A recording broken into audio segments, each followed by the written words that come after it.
কেমন আছিস? কে আপনি?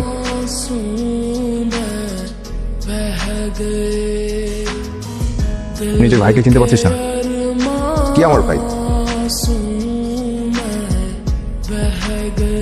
সামি দেখ, আমি জানি সবকিছু মিলিয়ে তুই খুব রেগে আছিস। দিন শেষে তুই তো আমার রক্তের ভাই। আরে রক্তের ভাই, যখন বাসা থেকে বেরোয় আসলাম এই রক্ত কোথায় ছিল?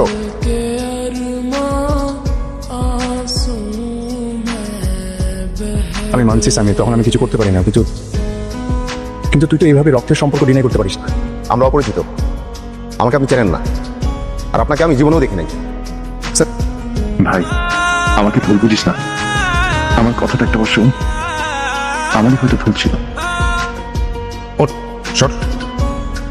এতগুলো জায়গা থাকতে তুই আমার ঠিক তো কেন? কোনো ঝামেলা করে আসতো? ঝামেলা হয়েছে, ভাগ্যের সাথে ঝামেলা হয়েছে। শুন, কথাবার্তা এরকম ঘুরে বেচা না করে আসো।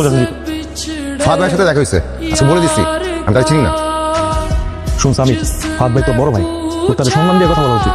সে কেন তোর সাথে কথা বলতে আসবে? তোর উচিত তার সাথে যে কথা বলা। আমি সম্মান দিয়ে কথা বলবো? ওই বাসায় আমি সম্মান পাইছি, তারা আমাকে সম্মান দিছে, তার কারণে আজকে আমি ঘর ছাড়া। সে আর তার বউ মিলে আমাকে বাইক ছাড়া করছে। মানুষ মতই তো ভুল। ফাহাদ ভাই যদি নিজের ভুলটা নিজে বুঝতে পারে, তার একটা সুযোগ দেওয়া উচিত না? স্যার কিছু হয়েছে? স্যার কিছু হয়েছে? না, কিছু হয়নি। আমার তো মনে হচ্ছে না, আপনাকে তো কখনো এরকম দেখিনি আগে। কি হয়েছে? আমার ছোট ভাই সামিরের সঙ্গে দেখা হয়েছিল অনেকদিন পর। তো এটা তো খুশির খবর, আপনি স্যাড কেন? আমিও খুব খুশি হয়েছিলাম ওকে এতদিন পর দেখে, কিন্তু সামির নাকি আমাকে চেনে না। আমার ছোট ভাই আমাকে চেনে না। তুমি হলে তুমি কি করতে দিলা?